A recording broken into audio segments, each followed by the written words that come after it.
Hello.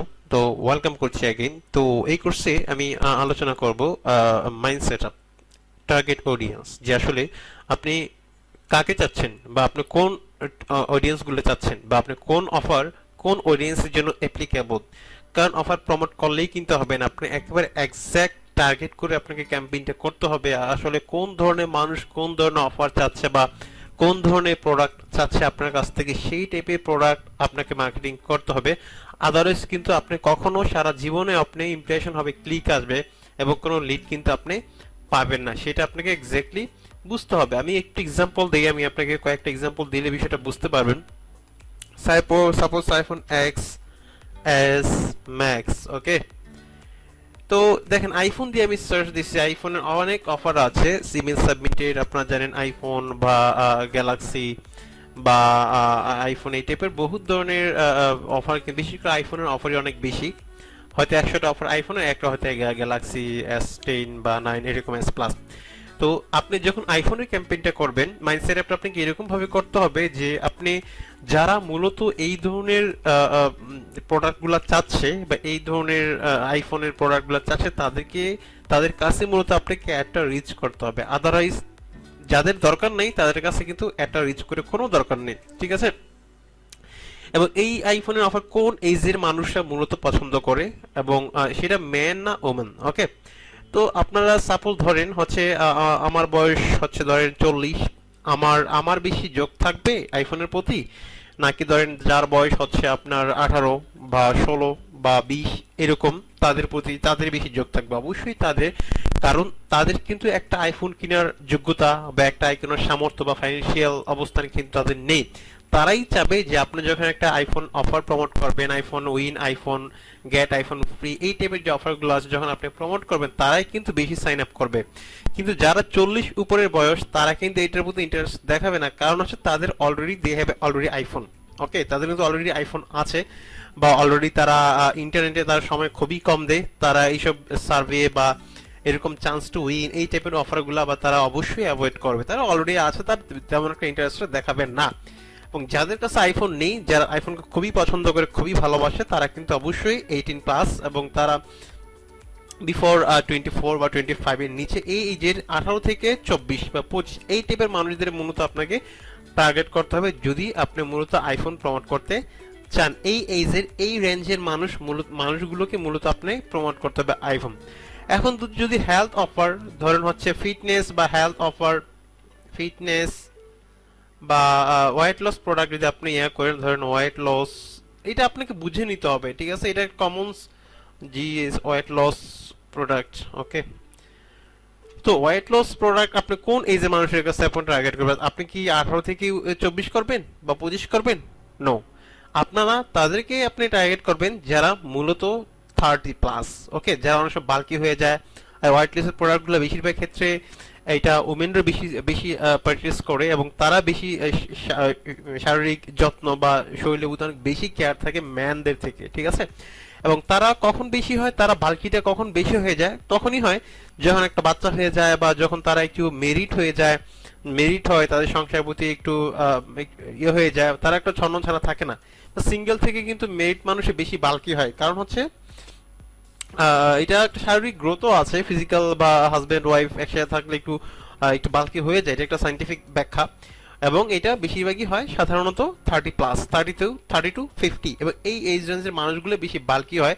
ওই age রেঞ্জের মানুষদের, এবং অবশ্যই আপনার ওমেন টার্গেট করতে হবে। আপনি যদি ম্যান টার্গেট করেন, 18 বছর টার্গেট করেন, আপনি শুধু ট্রাফিকগুলো ওয়েস্ট হবে, ক্লিকগুলো ওয়েস্ট হবে, টাকাগুলো কিন্তু ওয়েস্ট হবে, আপনার সাইন আপ বা আপনার কিন্তু কোনো ধরনের প্রোডাক্টের আপনার কাজ হবে না। সেক্ষেত্রে আপনাদের মাইন্ডসেটটা এরকম করতে হবে আসলে কারা চাচ্ছে এবং কোন টাইপের মানুষ, কোন এজের মানুষরা মূলত এই টাইপের প্রোডাক্টগুলো চাচ্ছে, সেটা অবশ্যই আপনাকে চিন্তা করে বের করতে হবে। চিন্তা করে মূলত আপনাকে বের করতে হবে যে এই এজ রেঞ্জের মানুষগুলা, এই মেল বা ফিমেল এই রেঞ্জের মানুষগুলো মূলত আপনার আইফোন বা ওয়্যারলেস প্রোডাক্টগুলো মূলত চাচ্ছে, তাদের কাছে মূলত আপনার মার্কেটিং করতে হবে। সাপোজ পেপাল গিফট কার্ড, যে উইন 100,000 পেপাল গিফট কার্ড, এই গিফট কার্ড বা ফ্রি মানি বা সার্ভে, অনলাইন সার্ভে, এগুলো সাধারণত ইয়াং পোলাপাইনি করে।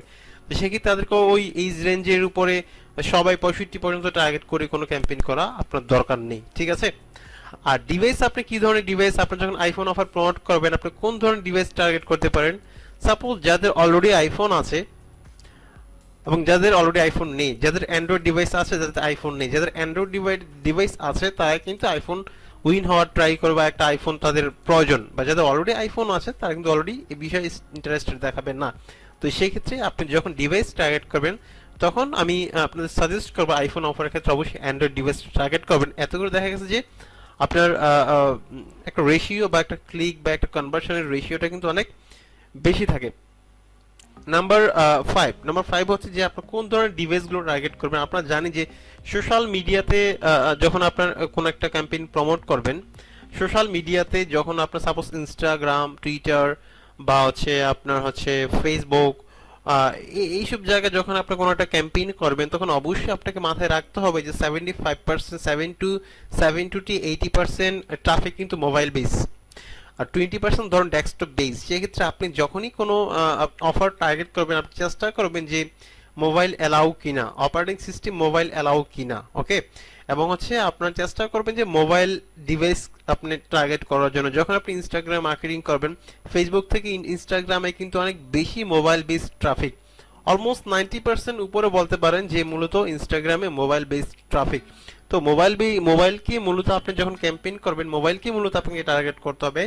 আদারস কিন্তু আপনি ডেস্কটপ যদি টার্গেট করবেন আপনার সেলও কম পাবেন বা অথবা কনভার্সন বা ইমপ্রেশনও কম পাবেন, কারণ ফেসবুক, ইনস্টাগ্রাম, টুইটার এগুলো কিন্তু আপনার বেসিক্যালি আপনার মোবাইল থেকে বেশি আপনার চালানো হয়। বিশেষ করে ইনস্টাগ্রাম, এই সোশ্যাল মিডিয়ার মধ্যে ইনস্টাগ্রামে সবচেয়ে ট্রাফিক বেশি আপনারা জানেন।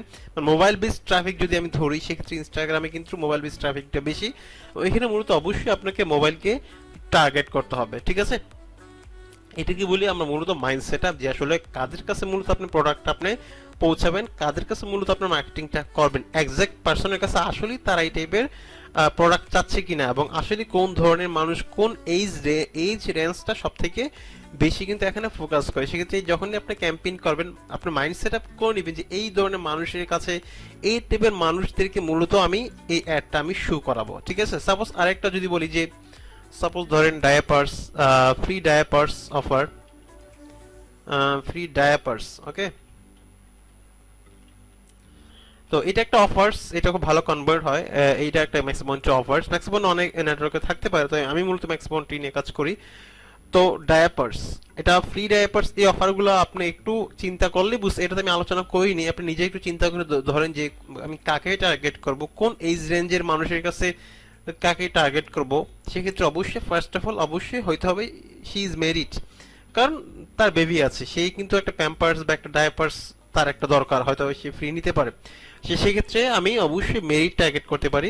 নাম্বার 3 আমি অবশ্যই ওমেন টার্গেট করবো, যেহেতু ডায়াপার্স রিলেটেড, আমি এখানে ম্যান আমি অবশ্যই টার্গেট করবো না, অবশ্যই আমি এখানে ওমেন টার্গেট করবো। এইজ রেঞ্জ কিরকম হতে পারে, একটা বিশেষ করে যেহেতু আপনি ইউএস বেস বা কানাডা বা কানাডা বা ইউকে বেস, সেক্ষেত্রে অবশ্যই আপনার এইজ রেঞ্জটা বাংলাদেশ থেকে একটু বেশি দিতে হবে। তাহলে বাংলাদেশের হয়তো 18+80 এভারেজ হচ্ছে মেরিট পজিশন বাংলাদেশে হচ্ছে, আজকে দেখলাম নিউজে 18 সামথিং, মানে মহিলাদের যে গড় বয়সের যে হিসাব 18 বছর 4 মাস। বাট ইউএসএ, কানাডা এইসব কান্ট্রিতে অবশ্যই 25 আপনি ধরবেন। আর যেহেতু নট অনলি মেরিট তো হবেই, প্লাস হচ্ছে একটা বেবি থাকতে হবে, ঠিক তাদের কাছে আপনাকে প্রমোট করতে হবে। সাপোজ 25 এর পরে সাধারণত বেবি হয়, সেটা ইউএস বেস যদি আমি ধরি, সেক্ষেত্রে 25 টু আমি 40, 25 টু আমি পরবর্তী যে এইজটা আছে 60 পর্যন্ত আমি টার্গেট করতে পারি, যদি ডায়াপার্সটা মূলত আমি প্রমোট করি। এটা আমি মোবাইল বেস আপনারা ট্রাফিক আপনারা ধরতে পারেন।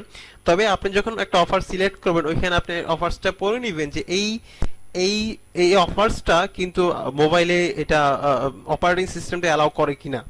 যদি মোবাইলে অ্যালাউ করে তখন আমি এই অফারটা মূলত আপনি মোবাইল ডিভাইস টার্গেট করতে পারেন। আদারওয়াইজ আপনি মিক্স দিতে পারেন, যদি সেটা অনলি ডেস্কটপ থাকে, যে অনলি ডেস্কটপে আপনাকে প্রমোট করতে হবে, তখন তো অনলি ডেস্কটপে আপনাকে প্রমোট করতে হবে। তখন তবে বেসিক্যালি যে টাইপের অফারগুলো মূলত ডেস্কটপে বেশি চলে ওরাও ডেস্কটপই দিবে, আর যে টাইপের অফারগুলো আপনার সব জায়গায় ভালো চলে, সাপোজ কমন অফার্স যেমন ফ্রি ডায়াপার্স অফার, এগুলো আপনি সব জায়গায় চলতে পারে। এটা সাধারণত আমি এই ডেস্কটপ বা মোবাইল বেস যে কোনো ট্রাফিকই আমি এটা মূলত পেতে পারি। তো এটাকে আমি বলতে পারি যে এটা আসলে মাইন্ড সেট আপ। আপনি কাকে টার্গেট করবেন, একবার এক্সাক্ট টার্গেট অডিয়েন্স আপনাকে সেট আপ করতে হবে, আদারওয়াইজ কিন্তু আপনি সেল বা ইমপ্রেশন কিছুই পাবেন না। যদি ক্লিক পানও ভুলে ক্লিক পাবেন, কোনো একটা অ্যাড হয়তো ভুলে ক্লিক হয়ে গিয়েছে কারোর মাধ্যমে, বাট সে টার্গেট হয়ে এখানে আপনার আসবে না। একটা কথা মনে রাখবেন, আপনার যদি এক্স্যাক্টলি 100% যে আসলে আপনার প্রোডাক্টটা চাচ্ছে, যদি তার কাছেই আপনি মার্কেটিং করেন, আপনি মনে রাখবেন যে 2টা ক্লিক যদি পড়ে আপনি একটা লিড আসার সম্ভাবনা 95%। যদি আপনার 10টা ক্লিক পড়ে আপনার কিন্তু 5টা লিডে আসতে পারে, যদি এক্স্যাক্টলি টার্গেট করে আমি আপনার ওদের কাছে পৌঁছান, যারা আসলে এই ধরনের অফারটা চাচ্ছে এবং আসলেই তারা এই ধরনের বিষয়গুলো তারা জানতে চাচ্ছে বা বুঝতে চাচ্ছে। তো আশা করি মাইন্ডসেট আপ বা অডিয়েন্স, কোন ধরনের অডিয়েন্স গুলো আপনি আপনার বেসিক্যালি টার্গেট করবেন সেটা আসলে বুঝতে পারবো। তো next time Facebook audience research মাধ্যমে দেখিয়ে দিব আসলে কোন টাইপের অডিয়েন্স গুলো আর বেশি এই ধরনের চাচ্ছে। যখন প্র্যাকটিক্যালি আমি যাবো, এগুলো মূলত থিওরিটিক্যাল পার্টগুলো আমি মূলত আলোচনা করছি স্টেপ বাই স্টেপ, কারণ এগুলা যখন প্র্যাকটিক্যালি আমরা যাব, সাপোজ হচ্ছে আমরা এই যে ডোমেইন পারচেজ থেকে, ঠিক এই জায়গাটা থেকে মূলত আমরা সব প্র্যাকটিক্যালি যাব। দেখেন 10-15টা ভিডিও অবশ্যই আপনাকে দেখতে হবে, অবশ্যই দেখতে হবে। যদি আপনি আপনার পেইডে, দ্যাট মিনস প্র্যাকটিক্যালি আমরা যখন স্টার্ট করবো তখন আরো অনেক বেশি বুঝতে পারবো। তো এগুলোকে আরো অনেক বেশি বোঝার জন্য অবশ্যই থিওরিটিক্যাল বিষয়গুলো আপনাকে অবশ্যই জানতে হবে, তাহলেই আপনি মূলত কমপ্লিট একটা গাইড জানতে পারবেন, কমপ্লিট একটা গাইড আপনি পাবেন যখনই আপনি একটা পেইড ক্যাম্পেইন বা পেইড প্রমোশন আপনারা করতে যাবেন। তো আশা করি বুঝতে পেরেছেন। তো আমি নেক্সট ভিডিওতে আলোচনা করব যে আসলে কি কি দরকার সিপি মার্কেট। এটা অনেকে কমন কোশ্চেন যে ভাই আমি মোবাইল থেকে করতে পারবো কিনা, আমার ডেস্কটপ রেঞ্জ এরকম, আমি এটা দিয়ে সিপি মার্কেটিং করতে পারবো কিনা। এগুলো একেবারে বেসিক লেভেলের ডিসকাশন, যারা একেবারে নতুন বা যারা একটু শুনেছেন, অনেকে শুনে না, যারা অ্যাডভান্স, যারা মোটামুটি ভালো জানেন, তারা মূলত বিষয়টা অল্প একটু জাস্ট টাচ করলেই হবে। তো ভালো থাকবেন, আসসালামু আলাইকুম।